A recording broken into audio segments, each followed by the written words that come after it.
Now, from looking at the railroad tracks, it doesn't look like this is an active line here. I don't know. But I'm going to try to ask around and see what else I can find out about this.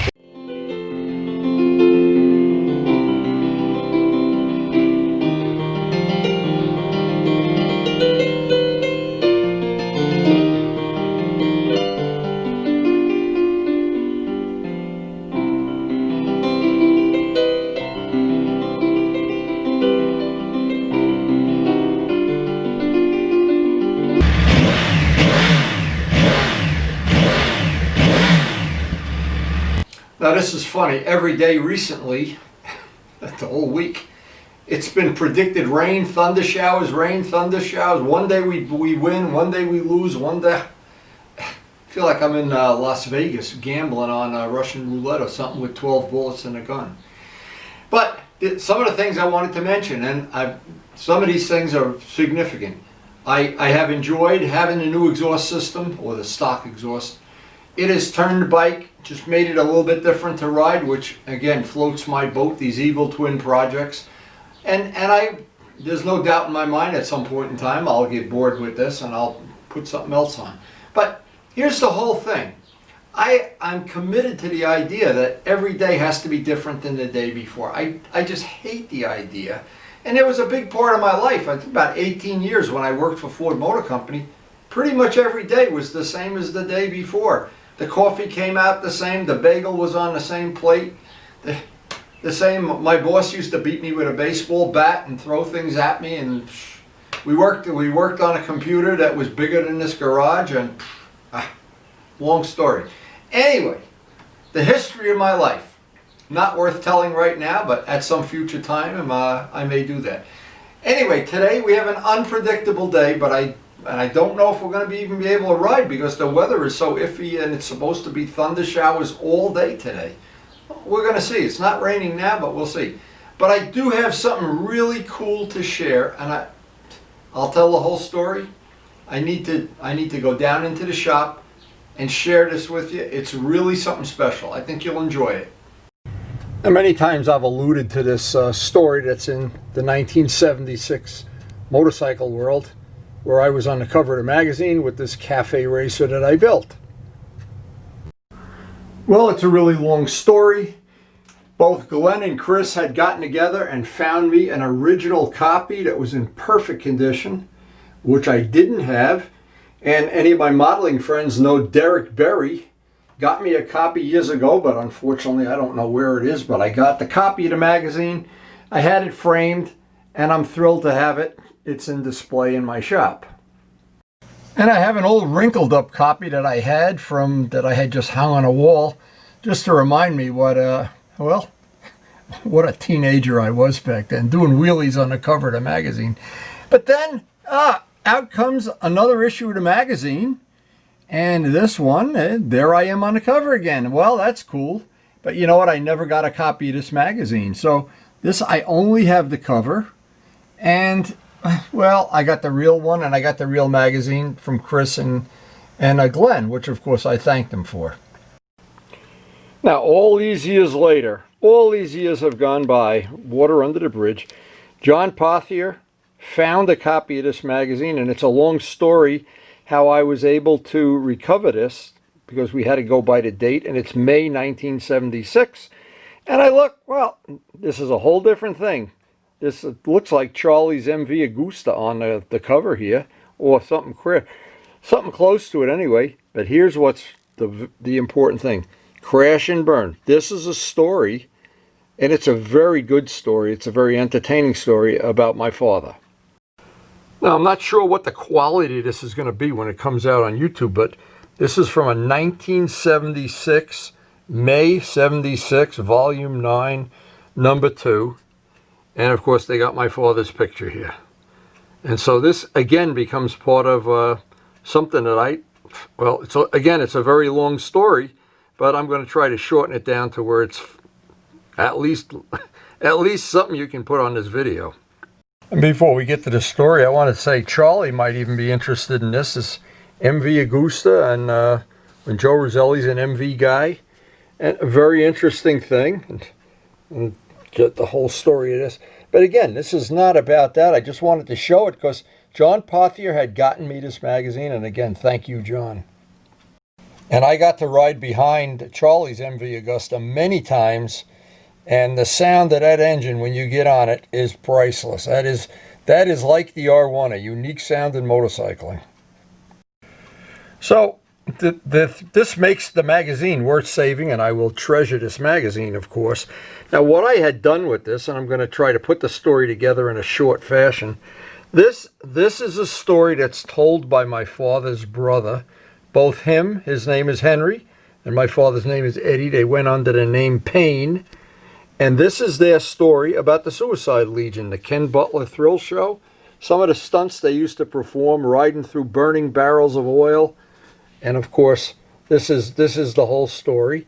And if you might notice, if you look real close, they had leather helmets and short sleeve shirts a lot of the time. And if you read the story word by word, and I probably will make a separate video of this while reading the story because it's short and it's interesting.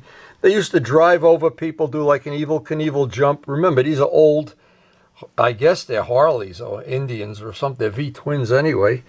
And the way my father was discovered is they were practicing. Now imagine this, in Brooklyn, both him and his brother had one motorcycle between them, and they were practicing stunts where he was on his shoulder of the motorcycle, and they were doing these stunts long before the young kids took their R6s and stuff and start doing stunts. And this is one of the ones, going through a glass wall. And of course, here's another one. But anyway, interesting because now what had happened in 1976, I knew about this magazine, but I never really had a copy. And so now I have a real copy, and I had, well, this is my Uncle Henry. He's my late Uncle Henry. He is the one that told the story, and in his words, it's a very entertaining story about him and his brother Eddie, who of course was my father. Now, aside from that story, this is a really cool magazine. It's got loads of nostalgic stuff in it, but it's that story of my father that makes it that it's a treasure for me. Now, some of these stunts that they did, and they describe them in the story, they went through a glass wall, and they usually got pretty well cut up. So they always had, I guess it's like what NASCAR is now. People come to see the crashes, not the races. Now, I actually have one of the Ken Butler thrill show, one-legged American champion, has all the people, all the characters in this. And this is something that I'm going to treasure because it's a real one. Now, I offered to Dale, the museum is shut, of course. I scanned this stuff and sent it to Dale. If he was interested in having this for his museum, I know they have other thrill-related stuff there in the history of motorcycling. I would be glad to donate any or all of it to his museum, of course. So you might be wondering, how the hell did he find that magazine after all these years? Well, it's a long story. I'm going to shorten it down. I have a cousin who I haven't been in touch with for probably 30 years, and she, going through her mother's stuff, her late mother's stuff, found all these family pictures. Well, one of the things her mom had was a copy of that magazine, but it was in a photocopy. So among all these black and white family pictures that she was gracious enough, Melissa is her name, and she was gracious enough to make me copies, she made me copies of that magazine. Now, because we were really poor, we never had a camera back then, I have almost no pictures. I think I probably have under 3 or 4 pictures, maybe 5, of my family like this, and you almost can't identify them. They're so grainy. Of course, not all the things in this photo pack are the kind of things that you want to remember. And there's a picture of my father on the front page of the paper being arrested for, they were throwing rocks at the cops during a picket where he worked. So the way this played out, these photocopies that her mom made probably years and years ago from the magazine and didn't have the magazine, John Pothier was able to trace it down through this date. The date shows what day that was. And from that date, he was able to recover that copy of the magazine with that story is in. So that's a priceless thing to me. And as I've said many times before, I really never got to know my father as well as I should have. He was killed in a plane crash. He was buying a PT-26 and unfortunately him and the other person, they were both killed in a plane crash. Now a little side note to this, the gentleman that was killed with my father in this plane crash, his widow and my mother got to be best of friends for the rest of my mother's life. So now in my shop on the wall of honor, I have my father's driver's license, and among all the friends I've been able and fortunate enough to have for my whole life. And now because of those pictures and because of my cousin Melissa, I'm able to understand a little bit more about the life my father had. And thank you very much, Melissa. And I will be sharing more of this in the near future. And it's also a part of the heritage that I want to pass on to Miles. So I want to make good copies of everything, document it, put it in some way that maybe when he's older, he'll want to know how his great-grandpa, what kind of life he had and what he did to make himself happy over the years. And it's all ultimately part of his heritage too. But now it's time to get ready to go riding. So I hope you didn't think that was too hokey and you can enjoy sharing that little intimate part of my life. Okay guys, don't fight. There's plenty of food for everybody. Jeez. My God. If we run out of fish food, I'll order you guys a pepperoni pizza. The birds are always hungry. Never a time when they're not hungry in the morning. So before we head out on the open road, we have to, of course, feed the birds. And, of course, get our fresh cut flowers for the day.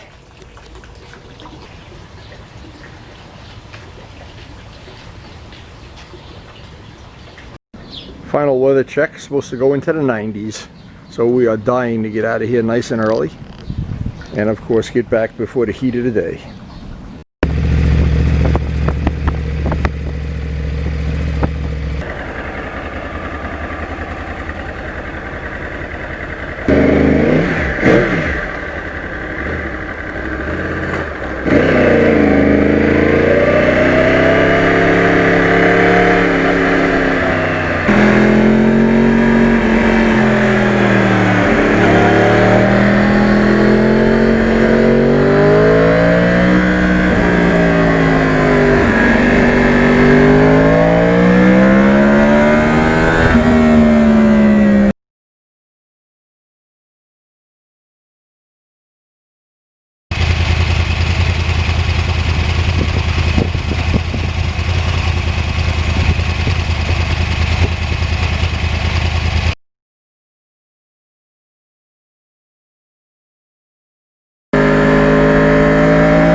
This big rock up here.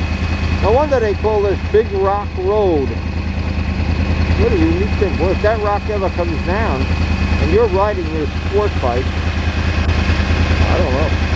Big Rock Road.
What a beautiful sunny day this turned out to be. Wow.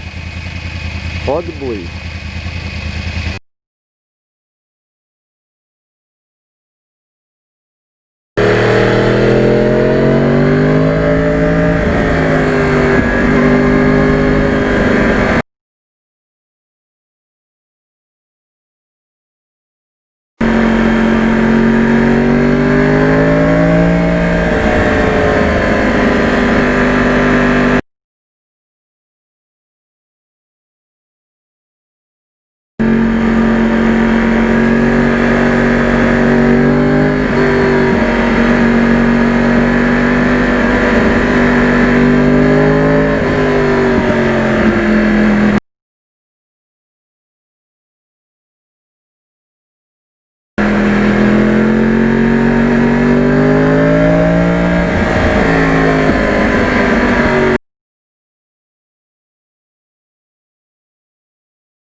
So my destination for today's ride was this Lackawanna freight house. I had passed this before. I didn't know if it was open to the public or if they're restoring it. It looks like they're restoring trains down there. And I can't tell if because of the COVID they're not doing it.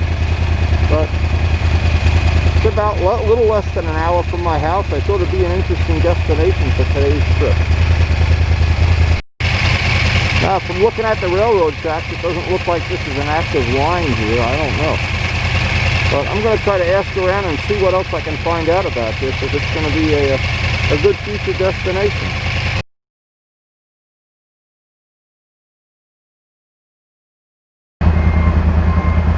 And it looks like it's pretty well restored here. And there's an awful lot of trains in the back that look like they're in the process of being restored. Can't really tell. I'm going to stop and walk around for a few minutes, take a break.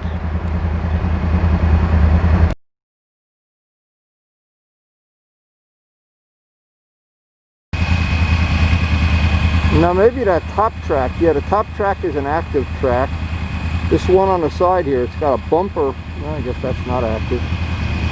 And of course the parking lot's empty. I think it's shut because of COVID though. Anyway, nice ride up here anyway, nice back road ride.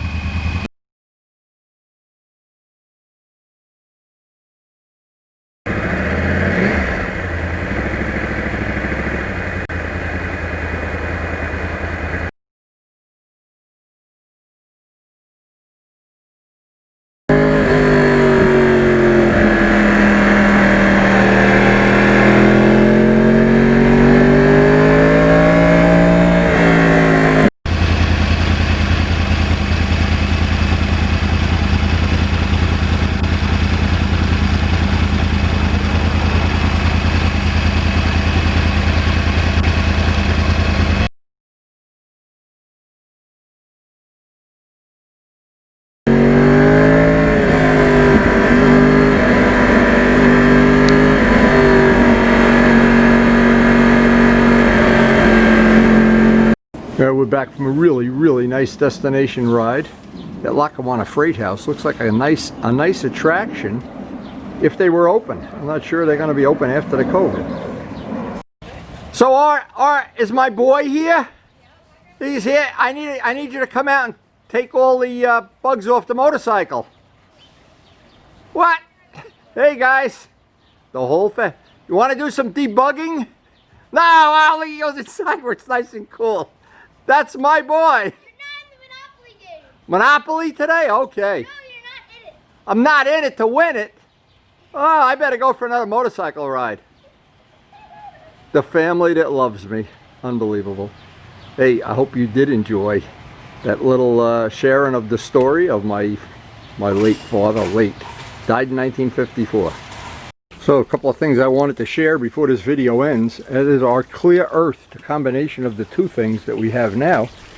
We have virtually eliminated the pest problem that we've had. And thank God the lettuce is growing and we're eating it every day. Karen's garden is coming up on full bloom, and when it is in full bloom, we're going to make a dedicated video of just what it looks like, detailed out, and it's just couldn't be nicer. She's got every color of zinnia here, yellow, white, pink, just couldn't be nicer. But as I say, there's always one blue flower in the garden. It's just a little more beautiful than all the other ones. And there it is. So finally somebody comes to help me take the bugs off the bike. Thank you. He could just use his tail to wipe them off. Hey Nesh, how you doing, baby? What's up? Is that a different bike? No, not the same. I haven't bought a bike in 5 years. Oh, okay. I just keep repainting the old ones. I'm too cheap to buy a new one. You're too cheap, right? Now a lot of times when I get back and Miles is here, he wants to come out and help me get the bugs off the bike. You know what? Today it's so hot, it's 92 on the garage thermometer. He just wants to stay inside where the ice cream and iced tea is. I don't blame him. So what I plan to do is go back to that Lackawanna freight station at some point in time when they're open, and then hopefully do a little tour. I don't even know if it's open to the public, but I passed it a few times, and today I finally got to take a better look at it. Anyway, again, I want to thank the healthcare workers. Thank you so much for all you do and keeping us safe and everything. I really do appreciate it. And I hope you enjoyed the video. I hope you again enjoyed sharing the heritage that my father, I didn't even really know that until a couple days ago. So something good to share. Maybe it's fun. I'm not sure. Anyway, again, I hope you did enjoy the video. I enjoy making them, and thanks for watching. What cards do you have, Mom? I don't know. I really don't know. I never have What are there, like 1,000 altogether? I don't know how many cards I really have. Maybe 70 boosters left. You don't know? So Yeah, but I have a lot of now. Sword and Shield A couple of cards, booster I'll boxes tell you full. that.